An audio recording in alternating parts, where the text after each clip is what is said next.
Put on your lab coat and pull up a chair. It's time for Science Sci Friday on SkyWatch TV. Welcome. I'm Derek Gilbert, and in studio with me, the SkyWatch TV science advisor and my best friend, my wife, Sharon K. Gilbert. Hi, sweetie. How are you? I'm doing fine. Well, it's been a long time. Been a whole week. Yeah. You know, I really find that I look forward to these Friday broadcasts. So do I. Not just because it's the weekend, but because, well, I get to talk to you. And because the things that we're discussing are so fascinating. Well, that's why I majored in science. I love science. I've been really curious since I was a kid, and I find it, as a believer, even more interesting because it shows me how complicated, how complex, how amazing and organized our Lord is. Mm-hmm. I mean, He didn't just throw something out there the way... There's a theory in evolutionary science that a great watchmaker at some point in the past created everything and then wandered away. Mm-hmm. And since then, it's just sort of gone to chaos. And we are what we are simply because we have adapted to the world as it's throwing things at us. Exactly. Even down to the point of, evolutionists believe, evolving in a certain way to evolving a belief in God, because we somehow, in our primordial state, needed something to believe in to explain all of the scary things. And it even gets into neuroscience where they claim that the things that, that they can alter your faith by playing with your mind. This is truly playing with our minds. There's a lot of propaganda out there that is intended to indoctrinate our children and our grandchildren. Yes. But the Lord created from His original dirt. He started with nothing, ex nihilo, and He created everything.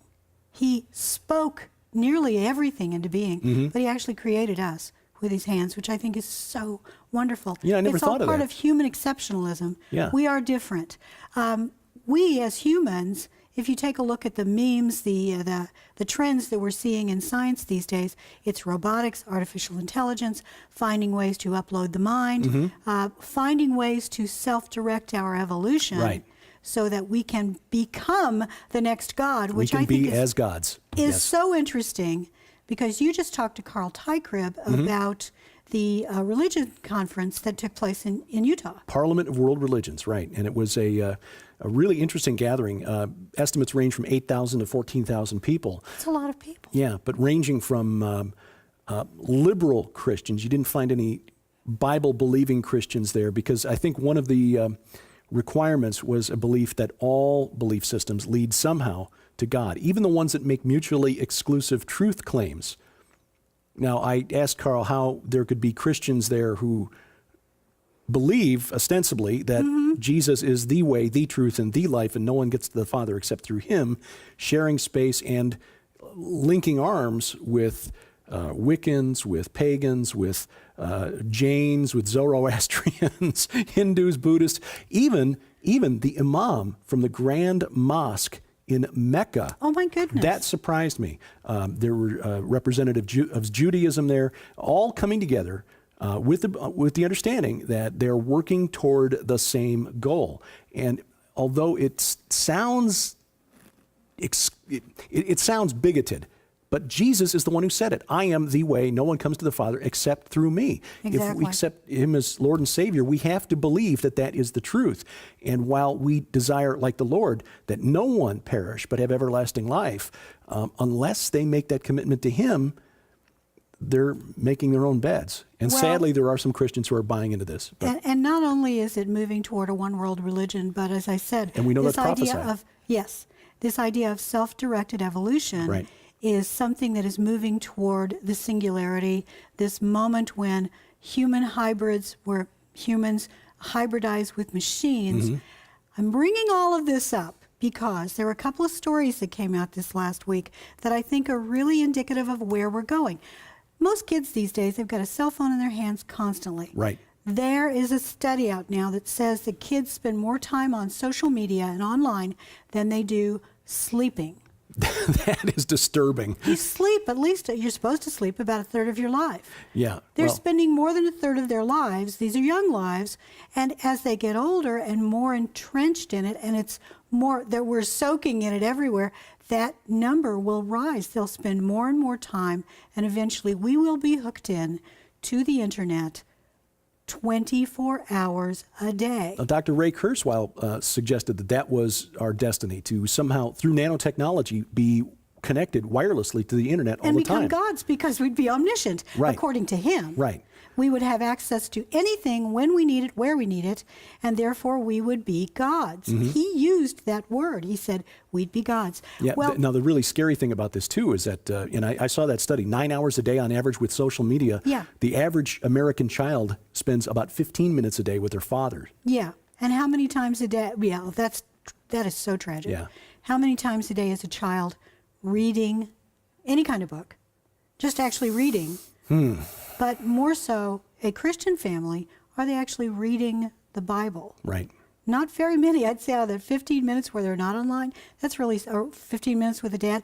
You used to spend time every morning with Nicole, and the two of you bonded a great deal. And I know that those moments together where you were going through some really tough Old Testament stuff. Yeah. You know, she may not have understood it, but it taught her that it was important to you. Yeah. Yeah, she got kind of grossed out by some of those passages in Deuteronomy they and really Leviticus. Ew! It's like, well, the Canaanites were doing those things. That's why God said, don't do it. And she had, it was fun watching some of the light bulbs dawn, like reading the book of Galatians to her, because that's an important book in the New Testament that explains why we are no longer bound by the law of Moses once we accept Jesus Christ. But his tone in that letter was a bit... he was a bit irritated. Yes. And she picked up on that as a 7-year-old. He's kind of angry, isn't he, Dad? She called him Mr. Furious. Mr. Furious. Which was a character in a movie at the time. Mystery Men. Yeah. Mr. Furious.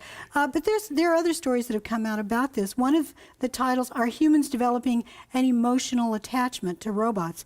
Here's a picture of a robot officiating, or at least participating, in a wedding ceremony. There was also a story out yesterday about whether or not you should have intimate relations with your personal robot. Yeah. That's something we saw that was a part of the story arc in the TV show Humans this past year. Right. And I think a lot of people would look at that and say, oh, that's silly. That would never happen. But let's be honest here. They're already being sold. Exactly right. They're already being sold. Life-sized robots that are very lifelike. The video that you're watching this program on over the internet, assuming that you're watching this on YouTube, or even through Roku, that's being delivered by the internet, most of the real technological developments that have led to the code that allows for streaming video was developed to serve up pornography.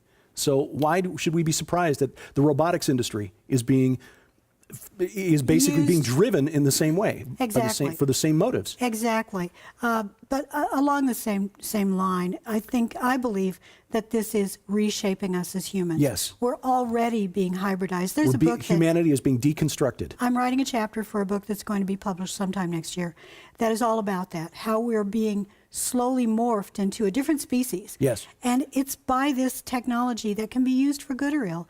It's a double-edged sword. Like many of the wonderful things that science comes up with, it can be used wrong and for bad things as well as great things. You could spread the gospel on the internet. I mean, there's so many good things you can do with it, and yet the dark stuff is what really permeates and, as you say, drives the science. Right. We started watching Big Hero 6 last night. And that's a little robot. There are lots of little robots, and then there's a big robot. And if you've not seen the movie, it's really cute. But the big robot is intentionally cuddly. Yes. It is intended to draw children to want to interact with a robot at home. Right. Because I was watching that movie and thinking, I want one of those little guys. He seems so sweet. Yeah. Then I thought, wait a minute. Yeah. That's one of the problems with the transhumanist movement. One of the issues that we discuss, that is discussed in the forthcoming documentary film, Inhuman. Who programs the artificial intelligence that powers the robot or that powers the supercomputer that interfaces with us? Who programs it for morality? On what basis do they judge morality? This is a question that a lot of thinkers in the transhumanist movement are asking, those who are not Christian, in fact. How do we program human ethics into a machine? But the bigger question is, then who decides what is human ethics, what those human ethics are. Oh, precisely. Is the human a Bible-believing Christian? Is the human a member of the Islamic State? Both could say they possess human ethics, but there is such a range of behavior that falls underneath that you can't define it so broadly. Well, here's the other problem. Let's say you could, in a perfect world, program a computer with a human ethic that we would consider positive. Yeah, Judeo-Christian morality. Exactly. That artificial intelligence would certainly have access to other computers, would have access to the internet, would see what's really going on in the rest of the world, how humans are really behaving. Because that ethic is within that computer, it would probably say, well, these people have to die. Yeah, the quickest solution to resolving the conflict between my ethics and the ethics that these people possess is to kill them. That's from the movie Eagle Eye, the computer that is the national security brain. Actually, and if you haven't seen the movie, it's worth watching because it gives you a glimpse of what might take place. The machine decides that the cabinet of the United States, that everyone in the cabinet, including the president, is a threat to national security. Gotta go. And the only one worth saving is the Secretary of Defense, who's not part of the plan. It's just this computer made that decision. You're right. So that kind of illustrates the problem. How do you program a computer for morality, and on what basis will that autonomous artificial intelligence make those decisions? As humans, we have a difficult time teaching, if you want to say programming, teaching our children to behave according to a certain set of moral rules. If we have trouble teaching another biological entity that, imagine trying to make the black box the big question mark in between the input and the output of an artificial intelligence, to know for sure what is in there. Yes. You can't. So it would be impossible to know how an artificial intelligence would look at us down the road and what decisions it might make. But that assumes that it cannot be inhabited, and that's something I've talked about for a long time, that it's very possible that it could become a construct, a fit extension for habitation by a demonic entity. Yeah, in short, that a supercomputer could become the image of the beast. Of the beast, exactly. Yeah, and again, I'll say this again, I think this is fascinating, that E.W. Bullinger, 100 years ago, now the man who came up with the gospel in the stars, after hearing about some of the work of Nikola Tesla and an artificial brain, speculated that an artificial brain, a supercomputer, someday might be the image of the beast. Yeah, it makes a lot of sense. Well, but sadly, those in the transhumanist movement tend to think that science is a moral good. Science is morally neutral. It depends on who uses it and how it's used. Exactly.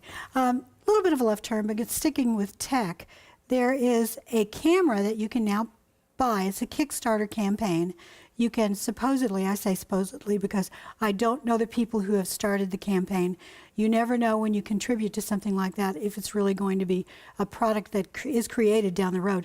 But if you kick in $111 now, you get for half price a little camera that looks like a little bitty owl with big owl eyes. Oh, I see. That they sort of droop when the battery's running down, and they're really alert and follow motion.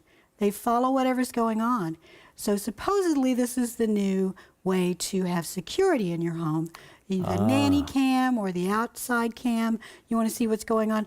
One time recently, you went out in the middle of the night with our dog, and he suddenly took off after something that was out there. Coyote, if we had some kind of a motion-activated camera, we might see all sorts of wildlife that we really don't want to know about in our yard. But something's digging holes out there. The thing is, and I'm going to show you, sweetie, this picture. It's... well, if I can get it to come up. Personal watch owl? Yes. And I think the fact that it's an owl is really interesting. See it right there? Oh, yeah. That's cute. My mom would want one of those. I know. We will put, Derek will put that little video behind us so you can see what it is he's seeing. But it's cute as a button. And if you do need something like that, you know, it's a great idea. But again, you don't know when these are produced, A, if they're really going to be produced, so putting in the money now might never see it again. But B, you don't know what software's in there. Right. You don't know who's got access to that data. Right, exactly. Is it interconnected to the, it is connected to the web? Well, I'm sure it is. Yeah, like that new product put out by Amazon called... Echo. Yeah. Yeah, which listens to you all the time, and you just say, Alexa, and ask it a question. Or the same with your phone. If you've got one of those personal assistants on the phone, you've got Siri, you've got Cortana. Facebook is coming out with a new one now. They They have to call listen M. all the time because Right. we have to listen for those keywords when Right. you want us. Yeah, exactly. And that information is shared with somebody. Incidentally, I just saw this, and sorry to surprise you with this, but just an observation. Windows 10, it's been discovered by some folks who dug under the hood and looked at the terms of agreement. Windows 10 basically tells you in the terms of agreement that they're sharing all kinds of information, personal information off your computer, and you can't shut it off. Well, that's not a big surprise. No. Windows 10 has really narrowed the things that you can do to personalize it. It keeps serving up stuff to you. I'm still using 8, but and I'd rather have Macs anyway. But the fact is, you and I have a lot of computers in our Yes. home. We're not tech phobes or anything like that. We really love technology. It's just we can see, because we use it, we can see the possibilities of abusing it. Yes. The Trans-Pacific Partnership treaty is going to be signed soon, I'm sure, even though no one's read it. By the way, that was posted to the internet today, so if you want to read it, if you want to read 2,000 pages, Of the TPP? yeah, you can do that, and it's all legalese, you know it is. So it will be difficult, just wading through the legal implications of one paragraph could Yeah. be difficult. But I am sure that there are aspects of the internet, of spying, of data sharing, of keeping track of who owns what, copyrights. All of that will be in there too. So this is going to affect us. In many, many ways, right. It is a document that will legislate through regulation. It's Yeah. legislation through regulation. Yeah. We're not voting for any of this, but because the president's signing it and Congress has abdicated its responsibility to approve the treaty, the non-governmental tribunals that will rule on disputes will basically take precedence over American Oh, courts. very much so, yeah. It's sort of like the Law of the Sea Treaty that Yes. I don't think ever really got ratified enough. No, but same principle. Within this, I also want to talk about really quickly, because we're running out of time, DARPA is moving forward with biometric ID, but it's more than just your face and your prints. It's how you type.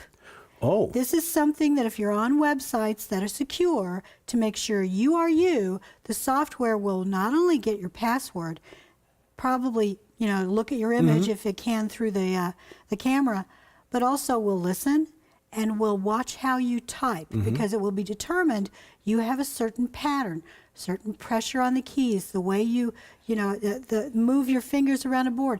It will determine if it doesn't think you're you based on how you're typing, and let's say you sprain your hand. right, yeah, And you're typing funny that day, it's going to ask you more security questions. right. And if it doesn't, if you can't prove you're you, you might find someone arriving at your door. Yeah. Well, that relates to a story that I saw earlier this week and talked about earlier this week. The United Nations has announced it's developing a global biometric identity database that it wants to have in place in Geneva, Switzerland by 2030. They're launching it to track the movement of immigrants right now, Yes. refugees. That's what we're being told. That's what we're being told. They said it's for them to know who is moving where, for them to follow. They can allocate resources. It's very technocratic in that regard. But when you start doing a little research into biometrics, you find out that they're not as secure as we're being told they are. You can fool a fingerprint scanner. You can steal somebody's fingerprints from by hacking their phone or just by getting a picture of their finger. They've also found that you can fool iris scanners, which are supposed to be foolproof, with a high resolution image from Google Yes, Images. yes. So the next step, of course, is then to tell people, in order to make sure, as we move toward a cashless society, which we also talked about this week, Sweden is getting rid of cash, and that's just the first step. In order to make sure that our accounts are absolutely positively secure, they want to make sure that, okay, no more iris scans, no more fingerprint, no more voice authentication. We're going to make sure that you have a mark here or here. That's where it's going. Yep. And in many ways, this refugee crisis in Europe is leading to that naturally. Yeah. And there will be many people who will scream for it. Yeah, absolutely. We need to know where these people are. In fact, Germany's just about ready to have civil war. Yeah, Angela Merkel is getting a lot of criticism. There are other nations in Europe that are really unhappy with Germany. Hungary has closed its borders. There are other nations that are threatening to do the same. And, it is a mess. But crisis is what the elites will use. Crises are what the elites use in order to compel us to do what they want us to do. Yeah, well, Yeah. praise God, But- he's still in control. Amen to that, yes. Well, again, we do this because just a reminder that we as Christians don't need to be afraid of science. We also need to be aware of how science is fundamentally transforming life on this earth. And that's why the documentary Inhuman, The Final Phase of Man is Here, is forthcoming. It's just over a week away. November 17th is the release date. And more information on how you can get a copy and all that you'll get when you order a copy coming up in just a minute. Until then, thanks for watching as we keep watch. For Sharon Gilbert, I'm Derek Gilbert, and this is SkyWatch TV. Coming exclusively from SkyWatch TV for a very limited time starting November 17th, 2015. When you purchase the new documentary film Inhuman and the companion book Dead Pets Don't Lie from SkyWatch TV, you'll receive the largest giveaway in SkyWatch TV history. An unprecedented $300 in free books, audio sets, and DVDs to add to your library or to give away as gifts during this holiday season. Included in this limited time giveaway are never before offered free audio sets. Over 30 hours of the most sought after interviews in history with global experts combined on a special 2-disc volume set discussing the unfolding genetic Armageddon now underway and what you need to know to survive the future. Featuring Something Transhumanism This Way Comes, The Coming Replacement Humans, The Days of Noah, The Coming Zombie Apocalypse, Conspiracy Theory, Psychotronic Warfare. Also, for a very limited time, in addition to the never-before offered free best-selling audio sets, if you order before this special offer expires, you'll also receive the multi-part SkyWatch TV special investigative report on Inhuman the documentary and Dead Pets Don't Lie, the award-winning book Forbidden Gates, Pandemonium's Engine, the best-selling DVD by dog behavior expert Joe Artis, The Natural Dog Training Method, the breakthrough book for pet enthusiasts everywhere, Do Our Pets Go to Heaven, 2 additional mystery books with a $40 value. And if you're one of the first 3,000 customers to place your order during this limited time offer, you will also receive, absolutely free, the groundbreaking WorldNet daily film The Last Pope featuring Tom Horn. Place your order beginning November 17th, 2015. Altogether, the never-before offered free 6 full audio series on a 2-disc volume set plus the 5 free books and 2 additional DVDs total an astounding $300 giveaway to add to your library or to give away as gifts during this holiday season. So it's urgent that beginning November 17th, 2015, you order the new documentary film Inhuman and the companion book Dead Pets Don't Lie for only $39.95 to also receive the largest giveaway in SkyWatch TV history.